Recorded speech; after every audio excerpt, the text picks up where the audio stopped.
माम् ये जना पर्युपासते तेषां नित्याभियुक्तानां योगक्षेमं वहाम्यहम् योगक्षेमं वहाम्यहम्।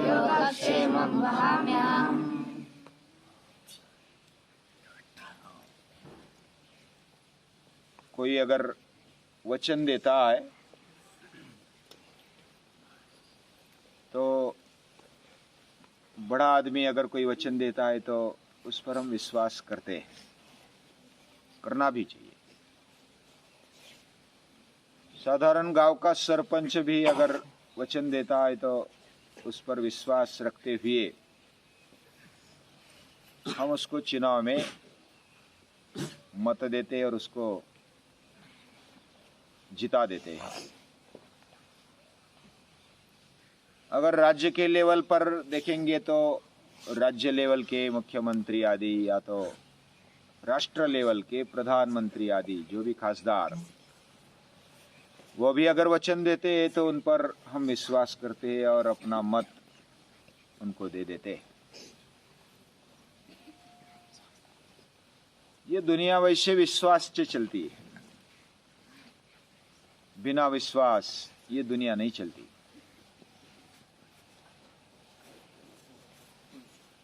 इनके विश्वास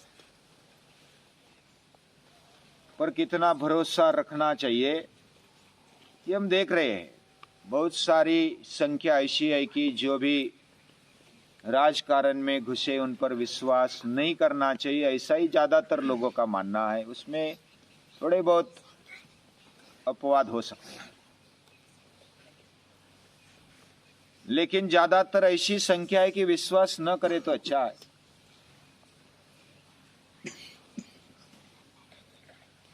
लेकिन फिर भी हम विश्वास करते हैं।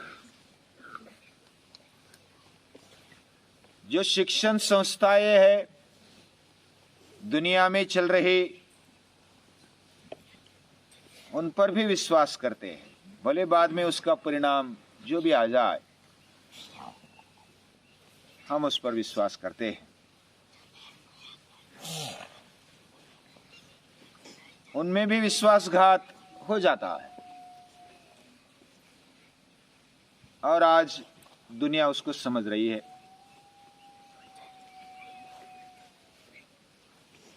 यानी समाज में किस पर विश्वास रखना ये बड़ा संशय वाला प्रश्न है। लेकिन जो चराचर को चलाने वाला है, पूरी दुनिया का बादशाह है, उस पर तो विश्वास करना ही चाहिए। वो कभी विश्वासघात नहीं करता। वह अपने दिए हुए वचन पर बहुत ही कटिबद्ध रहता है। उसको कभी वो तोड़ता नहीं।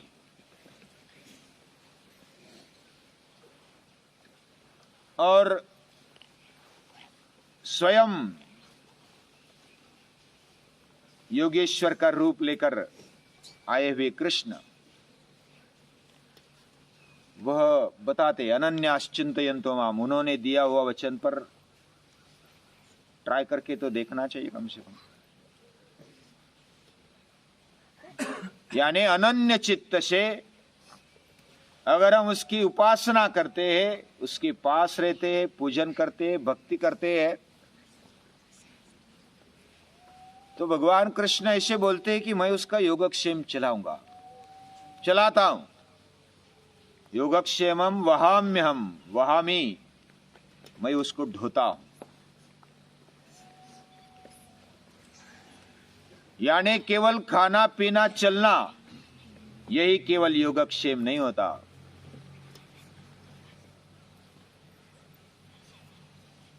अप्राप्तस्य प्राप्त करणम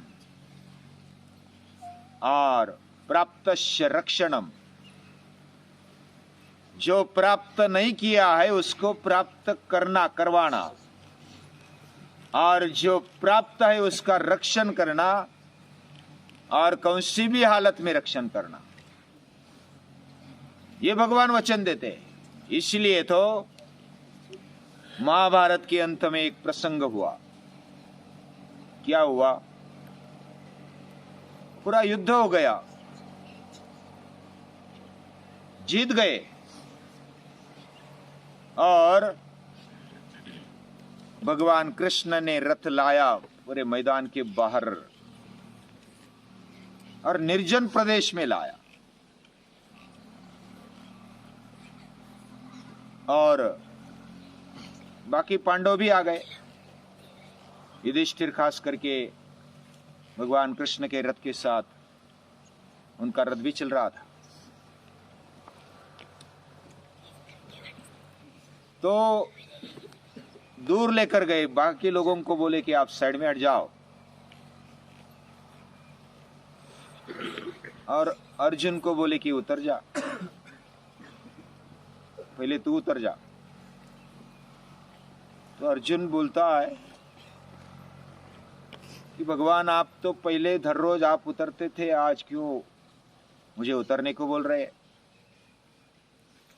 युधिष्ठिर सुनता है, युधिष्ठिर सुन रहे और बोल रहे, भगवान कुछ कह रहे तो उसको सुनना चाहिए, क्यों और कैसे ये विचारने की या तो प्रश्न पूछने की जरूरत नहीं। भगवान बोलते तो बस कर डालो। युधिष्ठिर के कहने पर चुपचाप अर्जुन उतरते रथ के नीचे, फिर बोलते कि और दूर चले जाओ। वो दूर गया, कृष्ण जैसे ही उतरे 10 कदम आगे गए तो उस रथ का स्फोट हो गया, वो क्षण में भस्म हो गया, अग्नि में उसको कवर कर लिया पूरा। और फिर अर्जुन विचार करने लगा कि युद्ध जीतने पर भी मरने की व्यवस्था अर्जुन की थी। इतने सारे शस्त्र अस्त्र ये रथ पर फेंके गए थे, और किसके कारण बचा? भगवान कृष्ण के कारण बचे। केवल भगवान कृष्ण है रथ पर, इसलिए वह शस्त्र अस्त्र अर्जुन को कुछ नहीं कर पाए, रथ को भी नहीं जला पाए। लेकिन जैसे ही भगवान कृष्ण उस पर से उतर गए तो वो भस्म हो गया। योगक्षेमम वहाम्यहम्, जो अशक्य है कर्तुम अकर्तुम अन्यथा कर्तुम समर्थ ऐसी शक्ति, जब हम उसकी उपासना करते हैं तो हमारा रक्षण होगा ही होगा। इसमें कुछ संशय रखने की आवश्यकता नहीं, क्योंकि ये दुनिया के बादशाह का वचन है, ऐसे वैसे का वचन नहीं है, कोई मंत्री संतरी का वचन नहीं है, कोई राजकारणी का वचन नहीं है, कोई ऐसे ही वचन दे दिया किसी ने और बस मन में आया और दे दिया, ऐसा ये वचन नहीं है। अनन्याश्चिंतयन्तो माम, मन में एक भी शंका न रखते हुए, दूसरों का विचार न करते हुए, सर्वधर्मान परित्यज्य मामेकम शरणम व्रज, सभी धर्मों को छोड़कर मुझे अकेले के शरण में आ जा, हम त्वाम सर्व पापेभ्यो मोक्षयिष्यामि, मैं तेरे सभी पापों से मुक्ति दिलाऊंगा। ये भगवान कृष्ण बोलते हैं।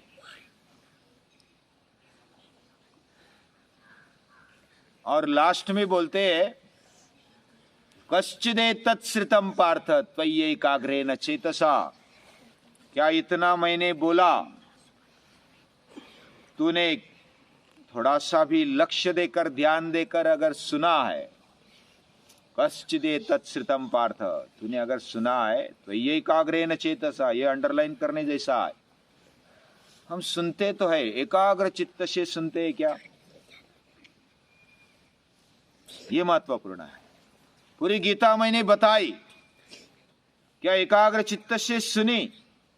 और केवल सुनना, कानों से अंदर शब्द गए इसलिए सुना, ऐसे नहीं होता।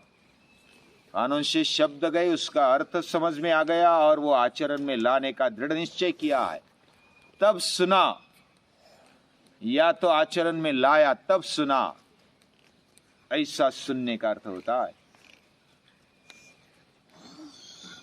और जब अर्जुन बोलते हैं नष्टो मोहा, मेरा मोह नष्ट हो गया है, मेरी आसक्ति, मेरी जो खिंचाव है इस लौकिक दृष्टि से, जो भी जगत दिखता है उसके प्रति, ये मोह निकल गया है।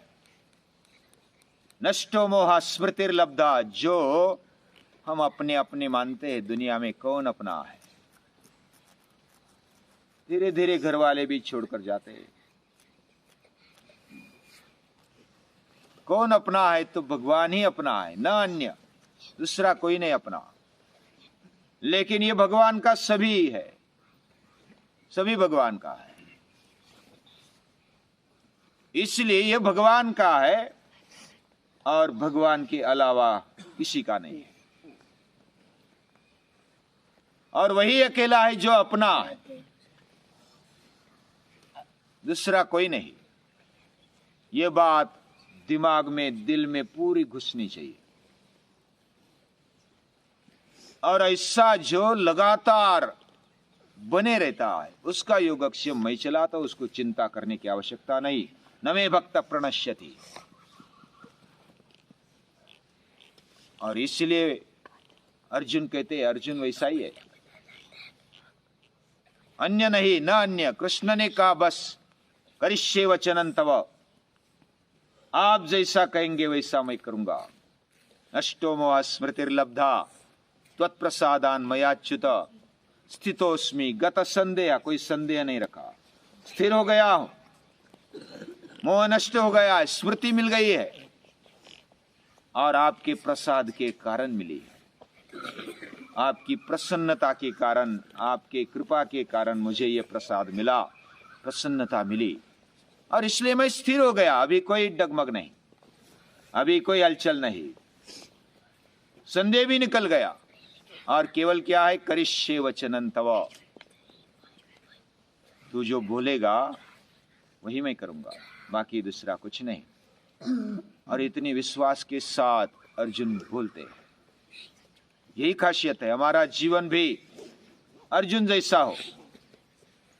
लेकिन भले अर्जुन बनेंगे या नहीं बनेंगे, लेकिन जैसे हम हमेशा उदाहरण सुनते हैं, सूर्य का काम करता है, हम मोमबत्ती जैसे, हम छोटे दिए जैसे, कोड़ियों जैसे, हमारे क्षमता के अनुसार हम प्रकाश देंगे। अंधेरा कितना भी हो, छोटा सा प्रकाश भी उससे डरता नहीं। बड़ा अग्नि और छोटे अग्नि में कोई फर्क नहीं होता, वह छोटा होने पर भी बड़ा काम कर सकता है। लेकिन सातत्य चाहिए, विश्वास चाहिए, लगन चाहिए और बुद्धि भी चलानी चाहिए। ये बात अगर हमारे पास है, हम निश्चित आगे बढ़ेंगे, उसमें कोई शंका नहीं है। भगवान कृष्ण को, गीता माता को नमस्कार।